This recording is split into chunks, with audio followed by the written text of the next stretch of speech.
Ngayong episode, pupunta tayo sa pinakadulong bahagi ng Eastern Samar kung saan bibisitahin natin ang isa sa pinakamakasaysayang landmark ng rehiyon. Tutungo rin tayo sa bayan ng Balinggiga upang makita ang tatlong makasaysayang kampana na naibalik sa kanilang tahanan matapos ang mahigit isang siglo. Katapos, tatahakin natin ang isa sa pinakasikat na tulay sa bansa, ang San Juanico Bridge. Para maging espesyal ang biyahe, makikituloy tayo sa isang kaibigan sa Palo, Leyte at makikisaya sa kanilang pesta. Kaya samahan ninyo kami sa panibagong adventure dito sa Visayas. Ngayon tayo ngayon sa place ni Kuya Nong. Pinagstay niya kami rito for one night. At dito kami natulog. Pakita ko sa inyo. Diyan kami natulog. Yan. Tapos, ito yung front beach. Ayan o. Nasa front beach tayo.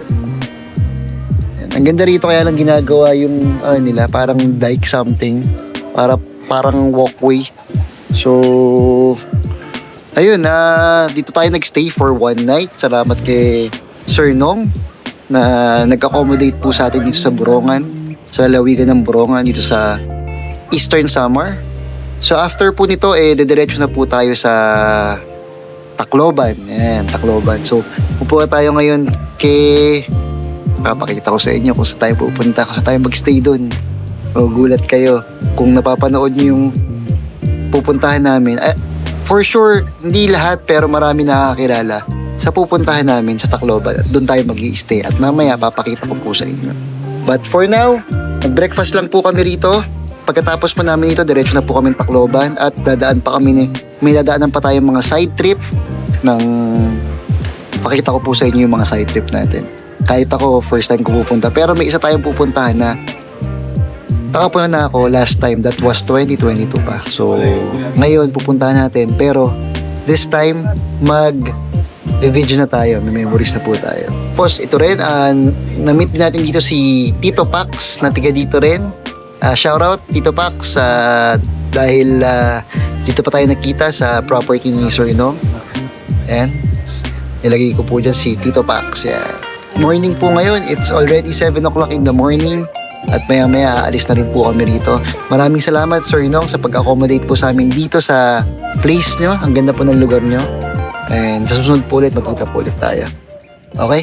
Let's go! After ng Borongan, diretso tayo sa dulo ng Eastern Samar. So guys, nandito tayo sa pinakadulo ng Eastern Samar. At ipapasyal ko kayo dito yung mga historical place pala to. Tapos pwede kang kumain dito. Ayan, kumakain kami dyan.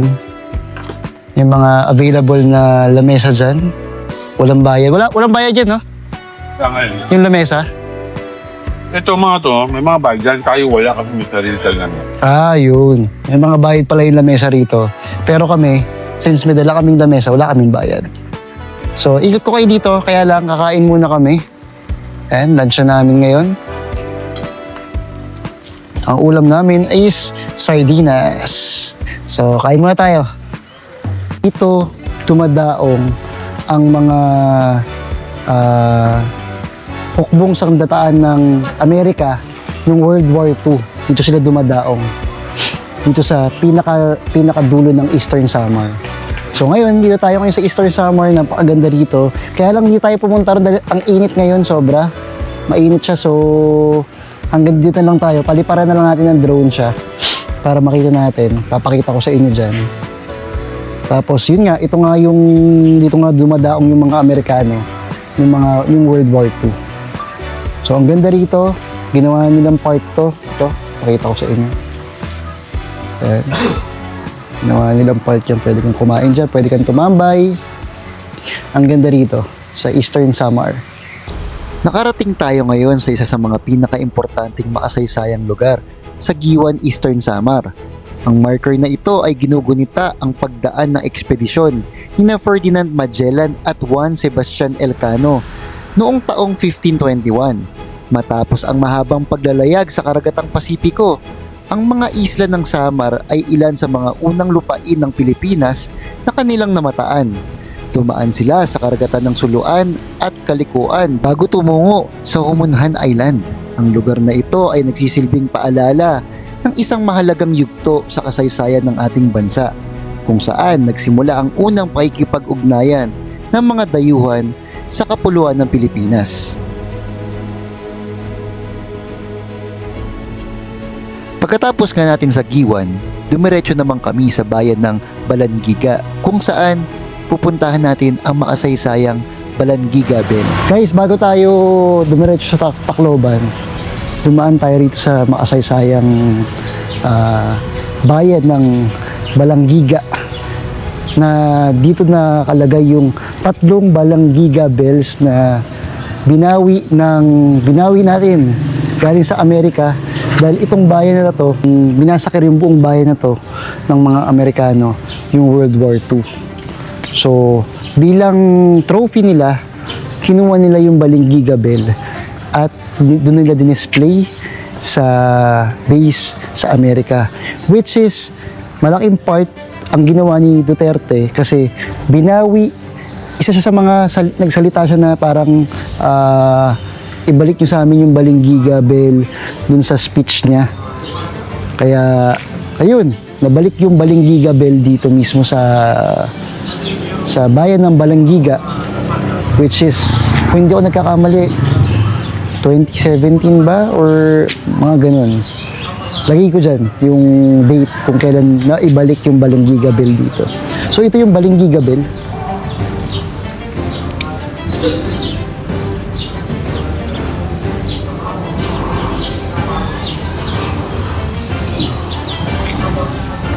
At gusto ko nga pala i-shoutout si Sir Boy. Sir Boy, dito ulit ako sa gusto mo, sa Balangiga Bell. Alam kong gusto mo to. Bumalik tayo, ito may video ko para sa itong video na to. Ayan, no? 3 yung bell, oh, yung gusto mo na pinuntahan natin before. So nga pala guys, sa mga hindi pa nakakaalam, pangalawang Philippine Loop ko na po to. At pangalawang beses ko na rin po nakapunta rito sa Balangiga Bell. At pangalawang beses ko siya nadalaw. Kaya lang this time is na-document ko na siya. At meron na tayong video ng Balangiga Bell dito sa bayan ng Balangiga sa Eastern Samar. Isa sa pinakatanyag na simbolo ng kasaysayan ng Samar ay ang Balangiga Bells. Noong September 28, 1901, sinalakay ng mga revolusyonaryong Pilipino at mga mamamayan ng Balangiga ang garrison ng mga sundalong Amerikano sa bayan. Isa ito sa pinakamalaking pagkatalo ng hukbong Amerikano. Ayon sa mga ulat, isa sa mga kampana ng simbahan ang ginamit bilang hudyat ng pag-atake. Bilang ganti, nagsagawa ang mga puwersang Amerikano ng malawakang operasyon sa Samar na nagdulot ng pagkamatay ng maraming Pilipino at pagkasira ng mga kabahayan. Matapos ang mga pangyayaring ito, kinuha ng mga Amerikano ang 3 kampana ng simbahan ng San Lorenzo de Martir bilang tropeyo ng digmaan at dinala sa Estados Unidos. Sa loob na mahigit 1 siglo, nanatiling malayo sa kanilang bayan ang mga kampana. Ngunit matapos ang mahabang panawagan ng mga mamamayan ng Balangiga at ng pamahalaang Pilipino, tuluyan itong ibinalik ng Estados Unidos noong December 2018.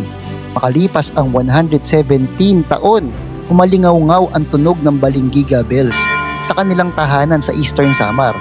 Isang makasaysayang pagbabalik na naging simbolo ng pagkakaisa, paghilom at pagmamalaki ng mga Pilipino. So subukan natin pumasok sa loob ng simbahan. Kasi last time hindi ako nakapasok sa simbahan. Hanggang labas lang ako.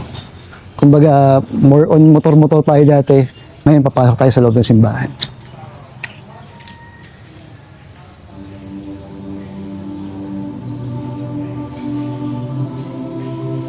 Bawal mag-ingay dito. So ngayon ako nakapasok rito sa loob ng church nila.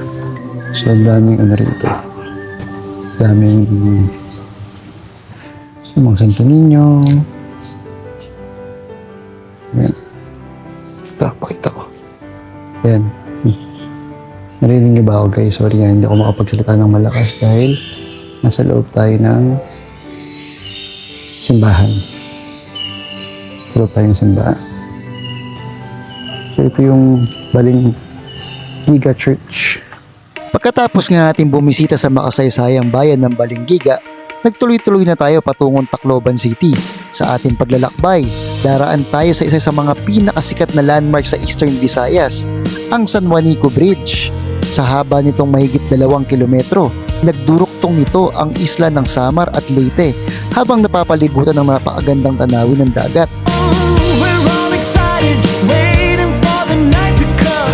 I'm getting ready, ready 'cause we're second to none. Oh, won't you come a little closer? When you got what you need, when you hurt, you still bleed. Well, it's time that you come down. Without love, when you're down on your luck, you can make it. Without love, we all fall hard. Oh, you got me spinning, spinning like a merry-go-round. I'm barely breathing, the air is getting thinner now. I'll be waiting, waiting wherever you are.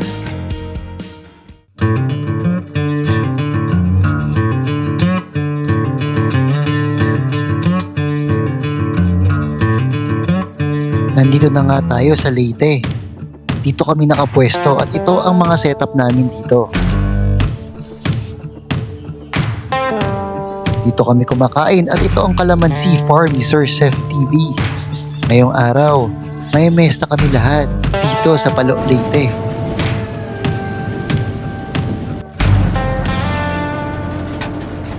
Ang tagal ko na ngang hindi na-experience ang mamesta. At dito ko pa maranasan ngayon sa Visayas. Kaya tara, samahan nyo kami. Okay, magandang tanghali. Dito tayo ngayon sa Palo, Leyte. At kami mamimesta ngayong araw. Lahat kami, kasama si Sir Chef TV. Dito sa, mamaya sabihin ko yung barangay. Ay, ano pong ano to lugar? Barangay Kugon. Barangay Kugun. Palo Leyte. Palo, Leyte. Yun, Barangay Kugun. Ay, salamat po ah. So, ay, daddy nga pala ni Sir Sir. Makikipesta tayo dito sa, hindi ko alam. Wait na lang natin. Sige mo na, babalik ako sa labas. Tara na. Naman, Idol Daniel Daga Vlog. Yun. Idol Daniel Daga Vlog. Sir, nice to meet you ah. Idol. Ikaw ang idol namin lahat eh. Tsaka yung idol ko, ito naman. Business bag. So, ito yung page ni Idol Daniel Daga Vlog. Yung tawag sa kanya talagang idol na agad. Kaya hindi mo na kailangan mag-invento pa ng kuya. Diba? Idol na agad. Idol, okay, okay. Parang Daniel. si Sir Ili. Sir na agad. Oh, sir na agad. Sir Ili. Parang Sir Ili, sir na agad. Agul. Delicacy na Dagami Leyte. So, tikman natin itong binagol. Binagol na idol? Binagol. Binagol.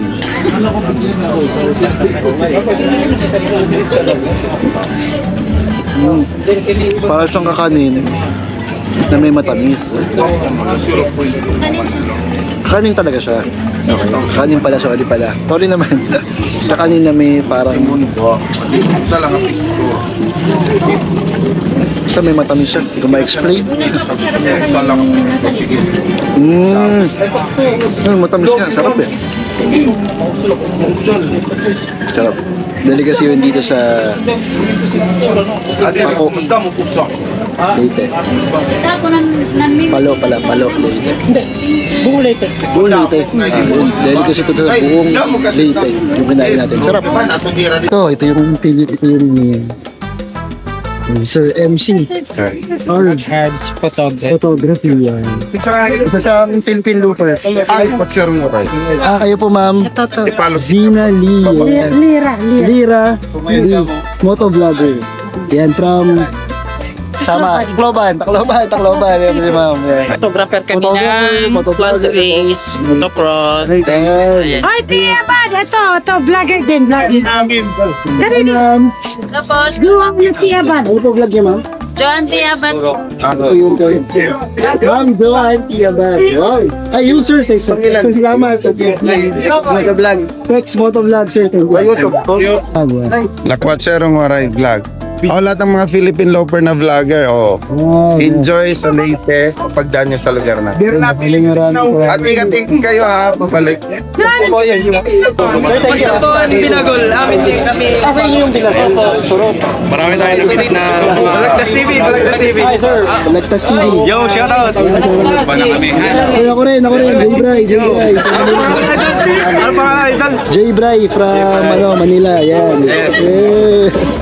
Yeah. So guys, tapos na tayo mamesta.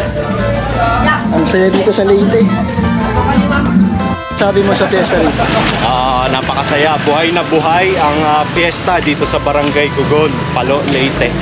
Sobrang nag-enjoy kami. Sobrang busog ako. At pagkatapos nga nating mamesta, dumiretso naman tayo sa Metropolitan Cathedral ng Palo, Leyte para i-meet ang isang first-timers na matagal nang gustong makita si Kuya Boy P. Surprise guest, ma'am. Picture tayo. Surprise guest. So, dito tayo ngayon sa Palo. Dito tayo sa Palo, simbahan, Palo Cathedral. Pwede pa si ano. Palo Cathedral. Ayan, Palo Cathedral. Tayo sa Palo Cathedral.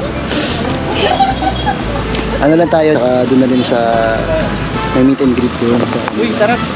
Yun, pangsamantala nating puputulin itong video na to at mag-shoutout muna tayo. Gusto ko pong i-shoutout si Ma'am Sonia Degamo from Sydney, Australia. Ma'am, maraming salamat po sa panonood at ingat po kayo palagi dyan sa Australia. Sana makapunta rin ako dyan. Ang ganda po dyan. X-Rip Juice, salamat sa panonood. Thank you po at masaya kayong pinapanood kami. Mga kakulitan namin nila Sir Ili, nila RM, nila Boy P, Sir Arnold Sulivio from Mindanao. Yan. Shoutout po sa inyo sir. Ingat po kayo palagi.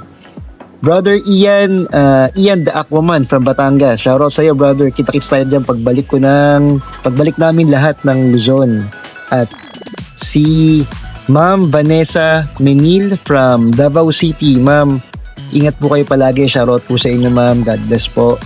And Sir Jurik Meguin. Sir Jurik Meguin. Nice meeting you sir. Diyan pa tayo nakita sa Giwan. Ingat po kayo palagi and the rest of the family. Nice meeting you po ulit. And Sir Antora TV from Japan. Sir, ingat po kayo palagi dyan, Puy. Hope to see you soon pag makabalik tayo dyan sa Japan ulit. Kita-kits tayo. And tawag ako sa iyo soon. So yun lang, hindi ko napapatagalin to. Ipagpatuloy natin tong video na to. Sa mga gusto magpa-shoutout, mag-comment lang po kayo dyan. At next episode, isa-shoutout ko po kayo. Yun po, maraming salamat. Enjoy! Ayun, so nandito na ulit tayo sa bahay nila, sa farm ni Sir Seth TV. At tapos na tayo mamiesta. At dumaan tayo kanina sa Palo Cathedral Church. Kasama sila Sir Seth at may minute tayong mga first-timers doon ting kamustahan dun sa followers nila Kuya Boy P. Sila Ma'am Ses. Shoutout nga pala Ma'am Ses kung nanonood ka rito. So sila Ma'am Ses yung minute namin. Bumili sila ng merch nila Kuya Boy P at K-Camp. So yun, bukas baka last day na namin ngayon dito. Last night namin ngayon dito kala Sir Seth TV. It's sa Palo Leyte. Tomorrow diretso na tayo, atawid tayo ng Mindanao. So ito na yung hinihintay natin. Magkakasama na kami ni Sir Ili sa kala Kuya Boy P sa Mindanao. At tatapusin natin ng loop ng Bismin. So ayun, nag-ano lang ako ngayon. Pahinga kasi bukas aalis na tayo ulit at bibiyahin na tayo papuntang Mindanao. So tara! Good morning! Last day na natin dito. Ay, hindi pala last day. Tama, last day na natin dito. Paalis na tayo rito sa farm ni Sir Seth TV. Maraming salamat sa pag-accommodate po sa amin. Nag-stay tayo rito ng almost 1 week. At ayan, nagpa-pack up na kami. Actually, nakapack up na kami. Konting hour na lang to. Kasi hindi na lang, saglit na lang to. Tapos na kami. So, ngayon pupunta tayo ng Mindanao. Let's go. So, pupunta tayo ng San Ricardo Port. So, pupunta tayo ngayon doon at doon tayo sakay papuntang Surigao. So, sila Kuya Boy P, Nakapakat na. Sige, Cam, saglit na lang. Saglit na lang siya. Tapos na siya. Yeah. Magandang umaga, mga ka-J-Bry. Sa susunod na episode, mararating natin ang pinakamataas na tulay sa Pilipinas, ang Agas-Agas Bridge. Sisilayan natin ang nakakamanghang tanawin habang tinatahak ang isa sa pinaka-iconic na kalsada sa bansa. At hindi lang yan, sasakay tayo ng barko at unang tutungtong sa Surigao, ang simula ng panibagong adventure sa ating Philippine Loop. Ano kaya ang mga lugar at karanasang naghihintay sa atin sa Mindanao? Abangan yan sa susunod na episode.